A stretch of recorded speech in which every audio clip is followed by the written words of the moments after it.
Hey, Richard Myers here. Hey, thank you for joining me. I just wanted to mention right on the front of each of my current videos, I've put pictures that the last couple have come when I was in Scotland. So anyway, that's that's what those pictures are in the front of the videos.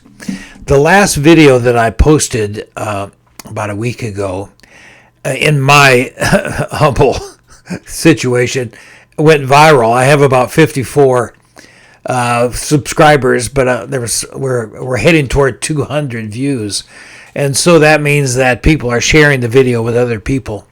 And so I wanted to do a follow-on from that video. I download these just ad-lib from my head.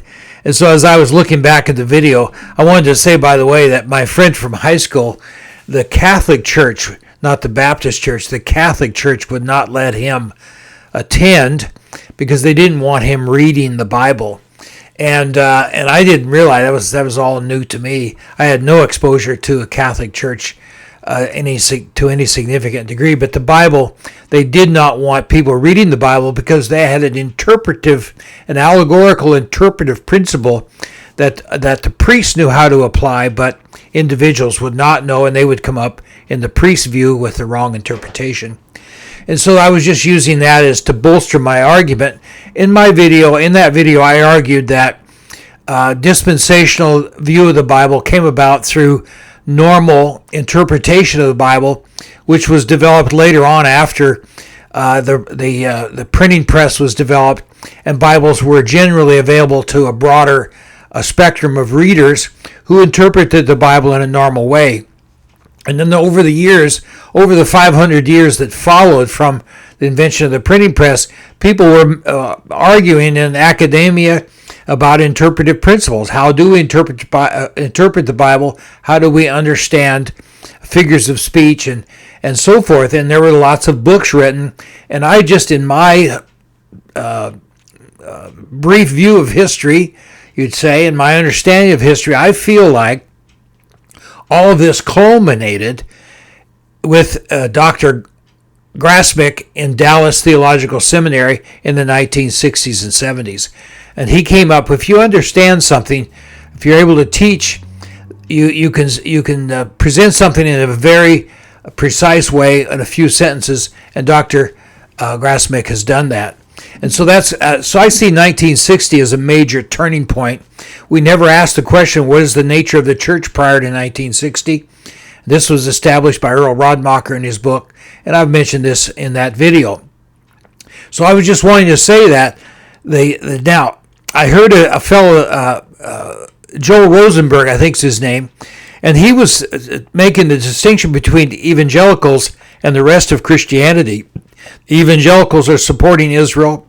The rest of Christianity has a historical anti-Semitism, and this is what the rabbis are familiar with, is the historical anti-Semitism of the Christian religion. And they're just in recent years, probably since really beginning in the 1960s, have been exposed to evangelicalism. But I feel like Joel is not understanding with the same precision that I would like. It's not evangelicalism, it's dispensational view of the Bible. Those who have a dispensational view see God is not through with his people Israel. He is not finished. He's going to fulfill. The accusation of Satan is that God was not faithful, God was not able to fulfill his covenant with Israel. And he's making a charge against God, that God has failed, God is not faithful. And of course, Satan's goal is to destroy Israel. And the greatest testimony of the truth of what I'm saying is the anti-Semitism that has swept the world. We have thousands of people being slaughtered in the most heinous ways across the world. Do they hit the news? Not really. They hardly leave the local scene. But in Israel, everybody in the world is aware of that, and we have rioters in the street, anti-Semitic people. So Satan is really against Israel, and that, in my mind, is the greatest testimony that God is not finished with Israel. And Satan knows that God is not finished with Israel, and that's why Satan wants to destroy Israel. And so if you're on the side, if you're not supporting wholeheartedly and 100% Israel, I just would ask you, think about yourself, think about your position. Do you want to stand before the Lord and have him ask you how did you deal with his people Israel? And so this was really what I was trying to get across. Now, in the following that video, I was looking for something else in my office, and I have all of these boxes of notes, class notes, and work that I've done over the years, and I found this book, which is, if I can make it, it says, Copy of Manuscript, Understanding Contemporary Dispensationalism, Earl Radmacher. These are a copy of a manuscript. These are class notes. Dr. Earl Radmacher. Let's see if I can get it in focus there. Understanding Contemporary Dispensationalism. It's 65 pages. And I've got, my typical, whenever I read something, I always highlight it, and I put little tabs here so I can find quotes and things. And I didn't realize how deeply influenced I was by Dr. Radmacher's work here. So really the video that went viral, the last video I posted, really was in large measure Dr. Radmacher's work that's in this class notes that I had, and I hadn't looked at this for years. And so I failed to really give him the credit that he deserves. Now, what I added was the idea of the printing press giving access to people who were non-institutional.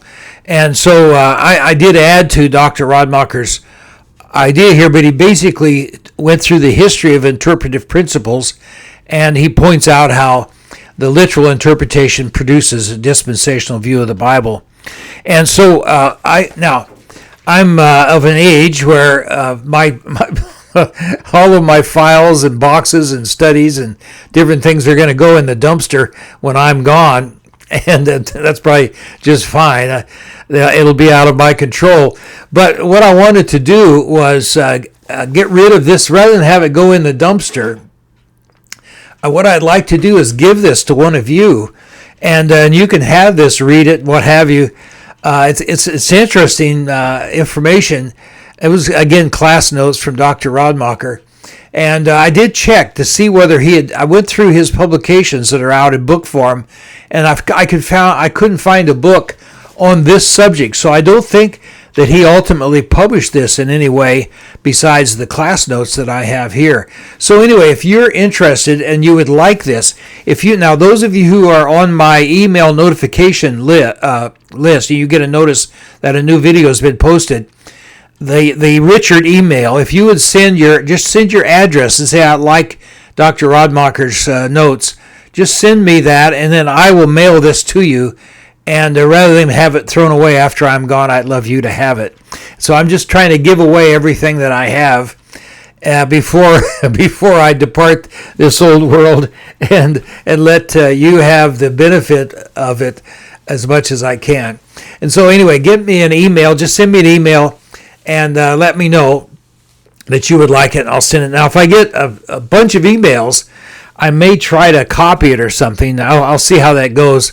If I get a lot of demand. But if there's just one of you, then it'll work out. I'll send it to you. Hey, again, thank you for your interest in all of this, and do pray for a total victory by the Israeli Defense Force. Pray for God's protection, and pray for the people of Israel. They're so deeply, deeply hurt and wounded and scared in the sense of having been attacked. And so it just emotionally, it's a horrendous time. And boy, I don't know. Palestine, maybe it shouldn't even exist any longer. So I don't know. I'm not going to speak to that at this point. But it's a terrible time on the one hand, but we do see things coming to a head as many, many more Jews are accepting Christ because of this. And so anyway, I just want to encourage you to pray for the peace of Jerusalem. Pray for those in Israel. Pray that they might come to know Christ as their personal Savior, and pray that God would just give them grace in the trauma of this horrendous Holocaust that has befallen them. Hey, thank you so much for joining me.